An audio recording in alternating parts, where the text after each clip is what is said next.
पिछले 10 दिन में मैंने एक मूवी और 2 वेब सीरीज देखी और तीनों ही कंटेंट मुझे काइंड ऑफ पसंद आए। ऑब्वियसली बहुत सारी कमियां थी इन तीनों में ही, लेकिन मैं कहूंगा कि ये तीनों ही एंटरटेनिंग थी। अब बात करते हैं इन तीनों ही कंटेंट के बारे में। शुरुआत करते हैं उस मूवी से जिसके बारे में मैं पिछले 1 महीने से सुन रहा हूँ, दमन।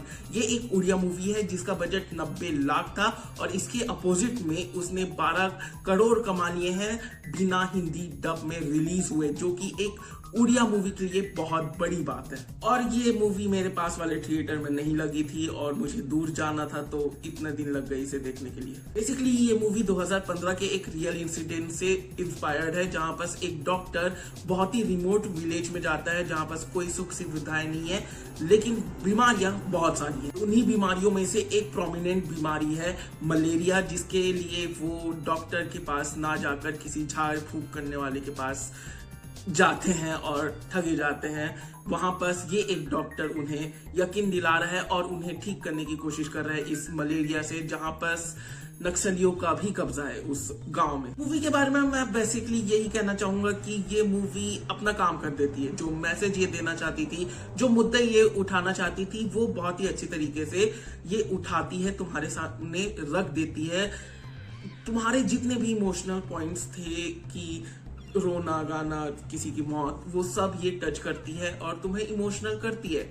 लेकिन इसका स्क्रीन प्ले बहुत ही ज्यादा वीक था। इसका जो कलर ग्रेडिंग था बहुत ही ज्यादा वियर्ड था, मुझे पसंद नहीं आया। तुम्हें आ सकता है, मतलब कई लोग तो तुम ध्यान भी नहीं दोगे, लेकिन मुझे पर्सनली इन सबसे फर्क पड़ता है, तो वो और अच्छा हो सकता था, क्योंकि यही सारी चीजें तुम्हारा ध्यान भटकाती हैं जो पिक्चर में एक्चुअली चल रहा है उससे, कि स्क्रीन प्ले इतना वीक क्यों है। उसके बाद मैंने नेटफ्लिक्स इंडिया की एक वेब सीरीज देखी जो कि असल में रीमेक है नेटफ्लिक्स स्पेनिश की एक वेब सीरीज एलाइट का, जो कि क्लासिज्म दिखाती है स्पेनिश की। इस वेब सीरीज का ट्रेलर देखते ही सारे लोग इंटरनेट में ये बोलने लगे है या ये कहाँ होता है, ये ऐसे बच्चे कहाँ होते हैं, ऐसे स्कूल कहाँ होते हैं। लेकिन मैं अपने पर्सनल एक्सपीरियंस से बताना चाहूंगा कि ऐसे बच्चे होते हैं, जेन ज़ी, हाँ मैं वहां बिलोंग करता हूं, तो ऐसे बच्चे होते हैं, ऐसे स्कूल भी होते हैं, ऐसे ऑब्वियसली बढ़ा चढ़ा कर दिखाया गया है। लेकिन ऐसे लड़कियां, ऐसे लड़के तुम्हें देखने को मिल जाएंगी इंडिया के कुछ हाई लेवल स्कूल के। सच में मैं मजाक नहीं कर रहा हूँ, तो थोड़ा सा रिलेट कर पाया मैं, क्योंकि इन सब चीजों से मैं हमेशा से बचता है। एनीवेज, ऐसे वेब सीरीज की बात करूं तो ये वेब सीरीज पहले ही एपिसोड से एंगेजिंग थी, हमें अपने साथ बांध के रखती है, अपनी जो मर्डर मिस्ट्री है उससे बांध के रखती है। उसके बाद जो हर एक कैरेक्टर है और उनके जो बैकग्राउंड है, उनके जो फक्ड अप लाइफ है, उसके बाद साथ हमें एंगेज करके रखती है।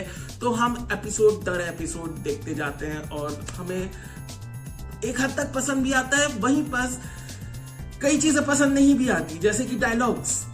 बहुत ही क्रिंजी डायलॉग्स है, बहुत ज्यादा क्रिंजी डायलॉग्स है। ऐसा लगता है कि किसी ने सोचा कि शायद आजकल के बच्चे ऐसे बात करते होंगे, जो कि काफी हद तक सही भी था, लेकिन बहुत ही ज्यादा क्रिंज महसूस होता था जिस तरीके से डायलॉग डिलीवरी की गई है। ऐसा लगता था कि उन लोग ताने मार रहे हैं, कि वैसे टाइप का, जो कि हाँ मेटा कह सकते हैं हम। लेकिन उसके बाद LGBTQ वाला जो तुम प्रोपेगेंडा कह लो या एजेंडा कह लो या जो कहना चाहो, जो चीजें डाली हैं वो बहुत ही अप्रूव्ड है, बहुत ज्यादा अजीब है।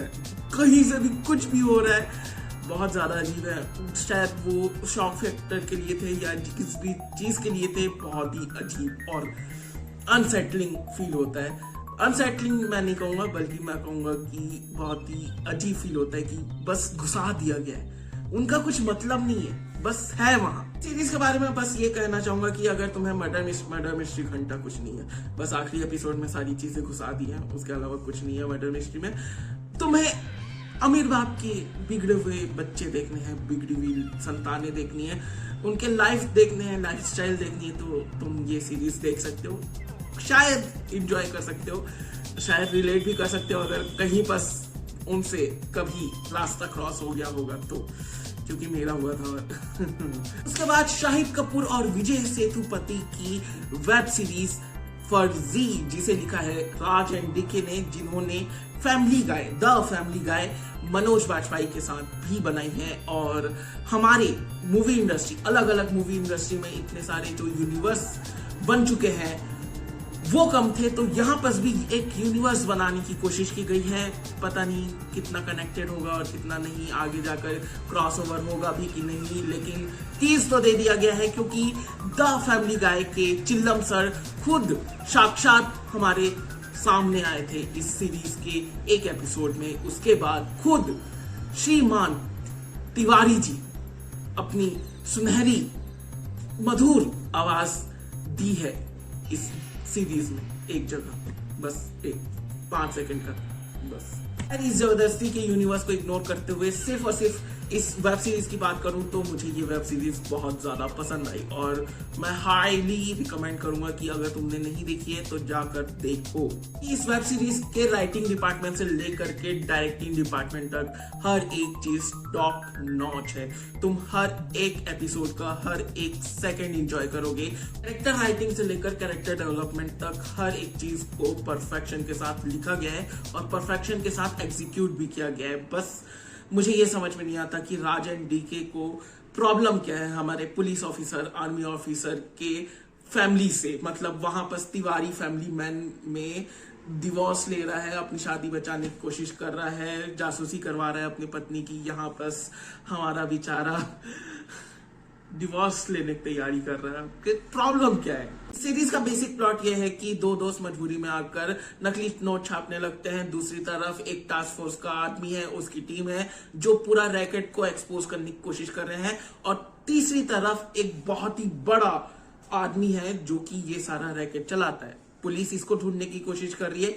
इसका धंधा ठप पड़ रहा है, तो ये इस दो दोस्तों से हाथ मिलाता है और डिजाइन बनाता है नया, जिसकी वजह से पुलिस को और ज्यादा हेक्टिक होना पड़ता है। और इसी सब में कहानी चलती रहती है कि कैसे नोट बनाए जाते हैं, नकली नोट, फलाना ढिमकाना, क्यों क्या होता है, सब चीज। ओवरऑल मुझे सीरीज बहुत ज्यादा पसंद आई। इसकी राइटिंग, डायरेक्शन मुझे बहुत ज्यादा पसंद आया। सीजीआई में ये बात खाती है, बेसिकली इन्हें कुछ भी नहीं करना था, ज्यादा कुछ सीजीआई था भी नहीं। गाड़ी को आगे पीछे होते हुए दिखाना था, बैकग्राउंड चेंज करना था, लेकिन हमें साफ साफ पता चलता है कि गाड़ी एक जगह खड़ी हुई है और पीछे ग्रीन स्क्रीन है।